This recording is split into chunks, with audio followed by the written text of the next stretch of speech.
Becky. I'm Sarah. And we're doing Bickering book reviews. And today we are talking about Holding Up the Universe by Jennifer Niven. And this book is about Libby, who was once known as the fattest girl in the United States. And through a series of events, she is going back to high school for the first time, and she meets Jack, who is cool and popular, and they have some interactions. And there might be more of a relationship to get going there, but Jack is face blind, so he can't recognize anybody. And it's kind of about her figuring out her place in the world because of her weight, and him figuring out his place in the world because he cannot see people. And that's basically the bare bones of what it's about. Yeah, well, so this book, I liked it, but there were things that could have been better developed. Yes. I think that, I know that you had a problem with her perspective. For me, it didn't bother me as much. I think that... I just felt Libby came off as super naive.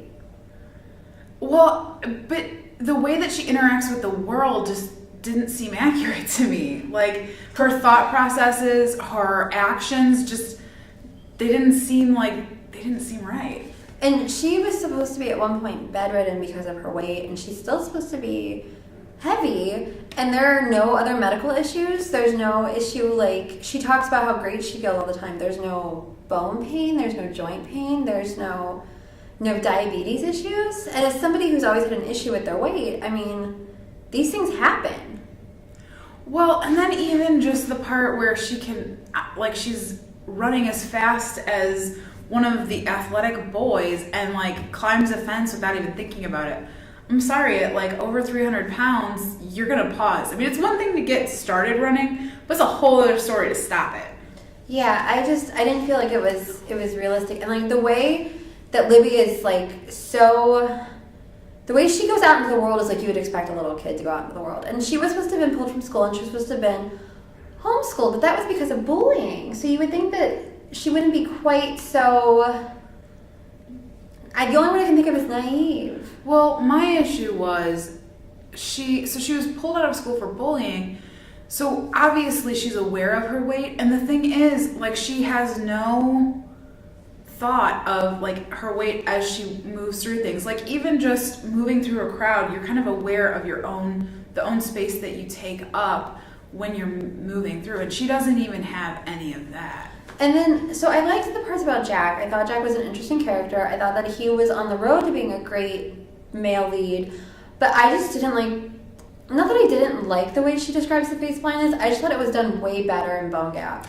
No, I think my problem was there just wasn't enough there. I think that if it was better fleshed out, it would have worked just fine. I think that thankfully...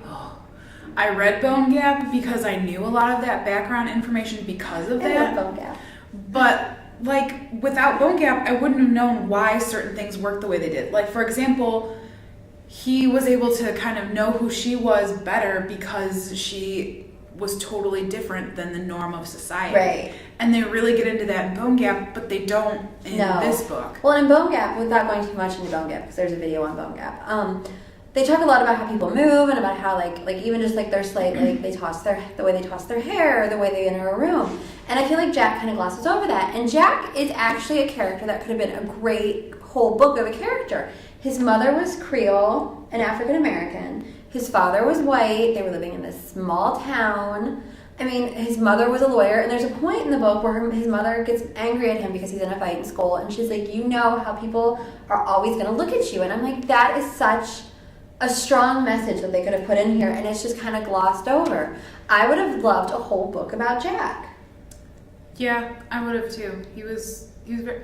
I don't know, though. I like Libby. I like that because it's so rare that you find a heavier character in any book who gets the love story. Well, that's true. Who gets that much screen, who get that much and she's not the wacky time, best friend. And who, while the perspective wasn't all there, it was...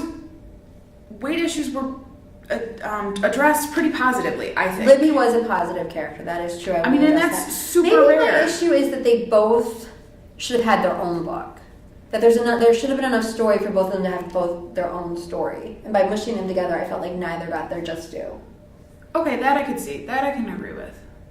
Because yeah, I mean, I liked this book. I did. I don't think it was over the moon, but I think it was decently well written. Right. I liked it better than her first book. I was not a fan of the first book. And just by the way, I want to see what his hair looks like. It just sounds awesome. The way they describe it, it's just like this big golden halo of hair. I'm like, ooh, what does that look like? Should we rate it? Yeah, we can. So I'm gonna give it. I'm on the fence. I guess I'm gonna go with 2 fairies. I'm on the fence between 1 or 2 fairies. Like basically 1.25 fairies. I'll go with 2 because I did like the way that I did like the fact that there was a positive image of a girl that was overweight, and I also liked the fact that this was a boy who was like a diverse character, and it was a positive image of him. See, and I give it 1 unicorn. I think I'm totally going to support any books that have characters that show that you can be different and it's okay and it's a positive message. She may have missed the mark a little bit with Libby because she really couldn't get into her head, but I think she did a better job than half the books out there and half the authors who address weight issues in a terrible way.